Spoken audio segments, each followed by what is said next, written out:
नमस्कार, आप देख रहे हैं श्रेष्ठ भारत और मैं हूं सुनील सिंह।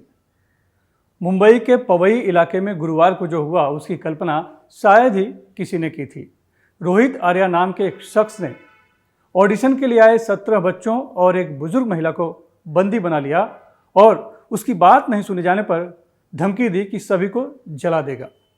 हालांकि मुंबई पुलिस ने पहले बातचीत से मामला सुलझाने की कोशिश की, लेकिन बात नहीं बनने पर रोहित को गोली मारकर सभी 17 बच्चों और उस बुजुर्ग महिला को बचा लिया। जाहिर है मुंबई पुलिस ने अपनी सतर्कता और सूझबूझ से एक बड़ी अनहोनी होने से बचा लिया। इसके लिए मुंबई पुलिस की जितनी तारीफ की जाए उतनी कम है। लेकिन हैरानी की बात है कि 15 साल बाद हुए इस एनकाउंटर और उसकी जरूरत पर तो हाय तौबा जारी है। जबकि उससे भी बड़ा सवाल यह है कि क्यों रोहित आर्या जैसे एक आम आदमी ने इस तरह के आत्मघाती कदम उठाया। क्या यह सरकारी तंत्र की असफलता नहीं है? इस पर गंभीर चर्चा करने की बजाय बच्चों की आड़ में उसे आतंकी साबित करने की होड़ लगी है, जबकि जरूरत इस एनकाउंटर की जांच की नहीं बल्कि सड़ चुके सरकारी तंत्र की सफाई की है। मुंबई के पवई इलाके में गुरुवार को अचानक से हंगामा बरपा हो गया। पता चला कि ऑडिशन के लिए बुलाए गए 17 बच्चों और एक बुजुर्ग महिला को स्टूडियो में ही कैद कर लिया गया है। कैद करने वाला कोई और नहीं, रोहित आर्या नाम का शख्स था, जिसने खुद ही वेब सीरीज में काम देने के बहाने ऑडिशन के लिए बच्चों को बुलाया था। थोड़ी देर में रोहित ने खुद ही अपना वीडियो बयान जारी कर अपने खतरनाक मंसूबे को जाहिर कर दिया। ये मैंने एक प्लान के तहत ही हॉस्टेज लिया है। लेट्स चेंज 4 मैं सच में करने वाला हूँ। अगर जिंदा रहा तो मैं करूँगा, अगर मैं मर गया तो कोई और करेगा, लेकिन होगा ज़रूर। इन्हीं बच्चों के साथ होगा अगर इनको हार्म नहीं होता है तो। Because the slightest wrong move from your end will trigger me कि मैं ये पूरा जगह को आग लगा दूँ और उसमें मर जाऊँ। मैं मर जाऊँ या नहीं मर जाऊँ, बच्चे अननेसेसरी हर्ट होंगे, ट्रॉमाटाइज डेफिनेटली होंगे। उसके ऊपर कुछ होगा तो मुझे पता नहीं। उसका जिम्मेदार मुझे ना गिना जाए, उसका जिम्मेदार उन लोगों को गिना जाए जो अननेसेसरी ये ट्रिगर कर रहे हैं, जबकि एक नॉर्मल कॉमन पर्सन सिर्फ बात करना चाहता है। मेरी बातें ख़त्म होने के बाद मैं खुद ही बाहर आऊँगा। मैं अकेला नहीं हूँ, मेरे साथ और भी लोग हैं। कई सारे लोगों को ये परेशानियाँ हैं और ये मैं सल्यूशन देने वाला हूँ सिर्फ बातें करके। Please do not trigger me to do some harm to anybody. अपने बयान में रोहित ने भले ही कहा कि वो आतंकी नहीं है, लेकिन वेब सीरीज के लिए ऑडिशन के बहाने मासूम बच्चों को बुलाकर उन्हें बंदी बनाना और फिर बात नहीं सुने जाने पर सबको जला देने की धमकी देना किसी आतंकी मंसूबे से कम नहीं। यही वजह है कि इसकी कीमत उसे अपनी जान देकर चुकानी पड़ी। पुलिस का यह ऑपरेशन तकरीबन 4 घंटे तक चला। ऑपरेशन को लीड कर रहे डीसीपी दत्ता नरावड़े के मुताबिक बातचीत के जरिए उसे समझाने की कोशिश की गई, लेकिन वो अपनी बात पर अड़ा रहा। आखिरकार बच्चों को बचाने के लिए फायर ब्रिगेड की मदद से बाथरूम के जरिए पुलिस अंदर स्टूडियो में घुसी, लेकिन तभी रोहित आर्या ने अपनी एयरगन से पुलिस पर हमला कर दिया। बचाव में पुलिस को भी गोली चलानी पड़ी, जिसमें वो मारा गया। पवई पुलिस स्टेशन को 1:15 बजे एक कॉल आया था, डिस्ट्रेस कॉल। उसमें कॉलर का कहना था कि कुछ लोगों को महावीर क्लासिक करके एक बिल्डिंग है पवई पुलिस स्टेशन के एरिया में, वहाँ पे बंधक बना के एक व्यक्ति ने रखा है। इस कॉल को रिस्पॉन्ड करते हुए तुरंत यहाँ पे सीनियर पीआई और बाकी पूरे पवई पुलिस स्टेशन के ऑफिसर्स वहाँ पे पहुंचे। यहाँ पे क्यूआरटी और बाकी भी जो स्पेशलाइज्ड ब्रांचेस है वहाँ उनके लोग बुलाए गए और उस व्यक्ति से भी जिसने ये होस्टेज करके रखा था हमने चर्चा की कोशिश की।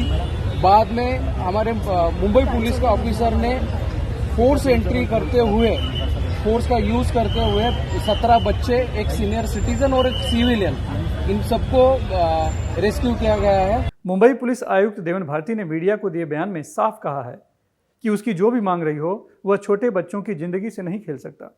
उसने पुलिस पर गोली चलाई, हमारे पास कोई और विकल्प नहीं था। हमारी टीम ने आत्मरक्षा में उसे गोली मारी और बच्चों को बचाया। मुख्यमंत्री देवेंद्र फडणवीस ने भी इस सफल ऑपरेशन को अंजाम देने के लिए मुंबई पुलिस को बधाई दी है। बच्चों के अभिभावकों ने भी पुलिस की कार्रवाई का समर्थन किया है। सही किया ना, जब वो सही नहीं किया तो वो बच्चों लोगों का ये होता ना, बच्चों लोग सब ही तकलीफ में होते, बस क्या उधर क्या भी सिचुएशन हो जाता था। पिछले कुछ सालों से विवादों और भ्रष्टाचार के आरोपों से घिरी मुंबई पुलिस का मनोबल गिरा हुआ था। सिपाही से लेकर आईपीएस अफसर तक जुर्म से लड़ने के लिए खुद आगे बढ़कर कार्रवाई करने में कतराने लगे थे। लेकिन गुरुवार के एनकाउंटर से साफ है कि मुंबई पुलिस आयुक्त देवेन भारती के नेतृत्व में मुंबई पुलिस फिर से अपने पुराने तेवर में लौटने लगी है। अब इस पूरे मामले की जांच मुंबई क्राइम ब्रांच को दे दी गई है और एनकाउंटर की जांच भी मजिस्ट्रेट के जरिए की जाएगी। लेकिन जो सबसे बड़ा सवाल है उस पर जांच की कोई बात नहीं हो रही। सवाल है, रोहित आर्या जैसा आम आदमी इस तरह की आतंकी हरकत करने के लिए क्यों मजबूर हुआ। जानकारी के मुताबिक साल 2024 में रोहित ने राज्य के शिक्षा विभाग के लिए स्वच्छता मॉनिटर और मुख्यमंत्री माझी शाला सुंदर शाला योजना पर काम किया था, जिसके 2 करोड़ रुपए बाकी हैं। अपने रुपयों की मांग के लिए रोहित पूर्व शिक्षा मंत्री दीपक केसरकर के खिलाफ भूख हड़ताल पर भी बैठ चुका था।